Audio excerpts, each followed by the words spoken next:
శివాజీ గారు చేసిన వ్యాఖ్యల కంటే అనసూయ రాశి గారి మీద చేసిన వ్యాఖ్యలు ఇంకా వివాదాస్పదంగా మారాయని చెప్పొచ్చు. క్షమాపణ చెప్పినప్పటికీ కూడా క్షమాపణ అనేది కరెక్ట్ కాదు, తను ఇంకా శిక్ష అనుభవించాల్సిందే అంటూ కూడా కొంతమంది దీనికి సపోర్ట్ చేస్తున్నారని చెప్పొచ్చు. మరి దానికి సంబంధించి ఇప్పుడు మనతో పాటు మాట్లాడడానికి పావని గారు ఉన్నారు, వారితో మాట్లాడదాం.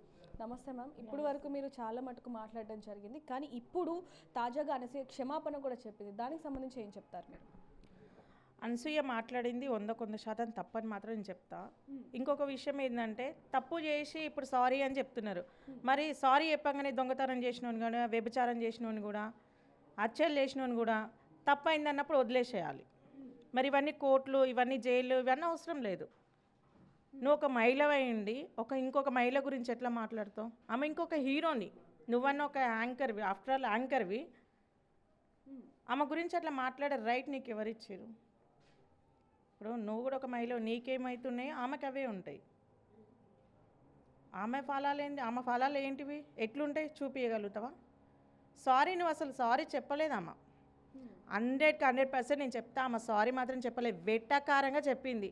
ఎందుకంటే ప్రపంచంలో ఇప్పటికే నా మీద కాంట్రవర్సీ నడుస్తుంది, ఇది ఒకటి జరుగుతుందన్న ఉద్దేశంతో జస్ట్ అమ్మ పెట్టింది. రాశి గారు తెలీదా? మరి డైరెక్ట్ పోయి చెప్పొచ్చు కదా, మేడం నేను తప్పు చేసిన, సారీ మిస్టేక్ అయ్యిందని డైరెక్ట్ వెళ్ళి చెప్పు. చెప్పనిక నీకు హక్కు లేదు, చెప్పనిక నీకు మొహం లేదు. కాబట్టి ఏదో ఒక పోస్ట్ పెడితే అయిపోతుంది. నువ్వు పెట్టే పోస్టులకి, నువ్వు పెట్టే వీడియోలకి బయట అందరూ కొట్టుకొచ్చేస్తున్నారు. నువ్వేం మంచిగా గోవా పోయి గంజాయి తాగుకుంటే ఎంజాయ్ చేసినట్టు నువ్వేమో ఎంజాయ్లు చేస్తున్నావు. అంటే నా మీద వీడియోలు చేసుకుంటున్న వాళ్ళందరూ కూడా వాళ్ళు బతకండి పరానా జీవులు అంటూ కూడా ఒక వీడియో చేసి పెట్టింది. అలాంటి ఆ తర్వాత కూడా మంచిగా చీర కట్టుకొని, కమ్మలు పెట్టుకొని, నోట్లో నుంచి కొంచెం ఆణిముత్యాలు వస్తున్నాయి అనే విధంగా కూడా ఇంకొక వీడియో పెట్టడం జరిగింది. మరి రాశి గారికి సంబంధించి సారీ చెప్తూ కూడా ఒక వీడియో పెడితే ఏమవుతుంది అంటూ కూడా కింద కామెంట్స్లో కావచ్చు, లేకపోతే కొంతమంది ప్రజలు కూడా అంటున్నారని చెప్పొచ్చు. దానికి సంబంధించి ఏం చెప్తారు? ఇప్పుడు మంది మీద పడి బతికేది నువ్వు, మేం కాదు.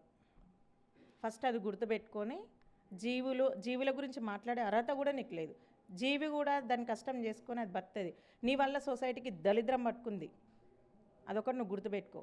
చీర కట్టుకొని నోట్ల నుంచి మంచి మంచి ముత్యాలు వస్తున్నాయి అంటే చీర కట్టుకున్న వాళ్ళది ఒక్కసారి బయటికి వెళ్ళి చూడు, అర్థమైందా? అసలు మేము చీర కట్టుకున్నాము, మేము పద్ధతిగానే మాట్లాడుతున్నాం. నీ మాటలు బట్టి మా మాటలు ఉన్నాయి, నువ్వు చేసే విధానం బట్టి మేము చూపిస్తున్నాం నీకు. అంటే మేడం ఇక్కడ ఇంకొకటి, శివాజీ గారు అన్నప్పటి నుంచి కూడా ఇదంతా ట్రోల్ అవుతున్నప్పటికీ కూడా ఆ తర్వాత అనేక విషయాలు కూడా వచ్చాయి. ఇటు నాన్ వెజ్ కావచ్చు, లేకపోతే ఇంకొంతమంది గురించి కావచ్చు, ఇన్ని వస్తున్నప్పటికీ కూడా వీటి గురించి ఏది కూడా మాట్లాడకుండా కేవలం మహిళల వస్త్రధారణ గురించే మాట్లాడడం జరిగింది. అసలు అక్కడ మహిళల గురించి కూడా వేరే టాపిక్ శివాజీ గారు అన్నారు, తను ఎందుకు రియాక్ట్ అయింది అనేది కూడా ఒక క్వశ్చన్ మార్క్ ఉందని చెప్పొచ్చు. దానికి సంబంధించి ఏం చెప్తారు? అసలు శివాజీ గారు మాట్లాడిన టాపిక్ని పట్టుకొని ఇంతమంది వచ్చిరు, సామాన్లు సామాన్లు సామాన్లు. ఈ సామాన్ల గోళ్ళు ఎన్ని రోజులు సందలాలు వేసుకొని తిరుగుతారు మీరు? నువ్వు ఒక ఆడమనిషివే కదా, నేను ఇంతకుముందు కూడా చెప్పా, ఇప్పుడు కూడా చెప్తున్నా. సామాన్ల గురించి మాట్లాడినప్పుడు అందరు మహిళలే, అందరి గురించి వచ్చి నువ్వు మాట్లాడాలి. నాన్వేషగాడు ఒక లుచ్చన కొడుకు ఈరోజు భారతదేశ దేవతలను కూడా అవమానించినప్పుడు నువ్వు బయటకు వచ్చి మాట్లాడినప్పుడే అసలు నీకు మాట్లాడే అర్హత కూడా లేదు అనసూయ అని చెప్తున్నా. నేను నీకు మాట్లాడే అర్హత లేదు. నువ్వు మహిళల పక్షాన మాట్లాడుతున్నావు, పోరాడుతున్నావు, ఏడ యుద్ధాలు చేస్తున్నావు, ఏడ ధర్నాలు చేస్తున్నావు. నువ్వు ధర్నాలు చేస్తున్నావా, యుద్ధాలు చేస్తున్నావా? ఎందుకు నీకు సపోర్ట్ చేస్తారు? ఏ విషయంలో నీకు సపోర్ట్ చేయాలి? సొసైటీకి ఏం మెసేజ్ ఇస్తున్నావో నీకు సపోర్ట్ చేయాలి. ఈరోజు రాశి గారు హీరోని అయినప్పుడు, శివాజీ గారు హీరో అయినప్పుడు నువ్వు ఏడున్నావు? వాళ్ళే అంత నీలాగా వేసి పడట్లేదే, నీలాగా మాట్లాడట్లేదే.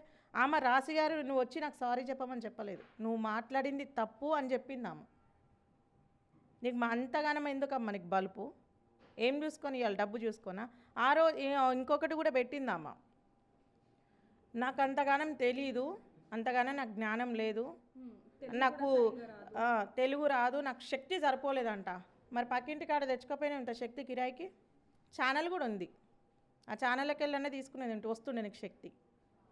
చిన్న పిల్లవా, మీ అమ్మ సంకలేసుకొని తిరుగుతున్నా, నీకు తెలియదా? ఇద్దరిని కన్నా 40 ఏండ్లు వచ్చినాయి, నీకు తెలియదంటే ఎవరికి చెప్తున్నావు?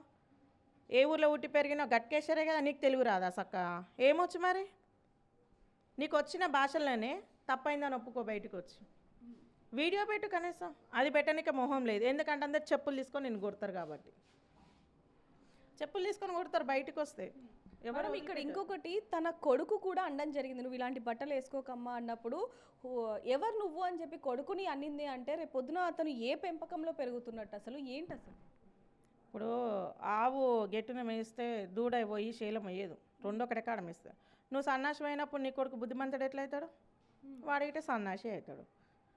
వాడి ఈరని చెప్పిండే తల్లిని కడుపులో పుట్టినోడు, అమ్మ నువ్వు మంచి బట్టలు వేసుకో అని. నీకు అప్పటిదాకా కూడా వెలగలేదు.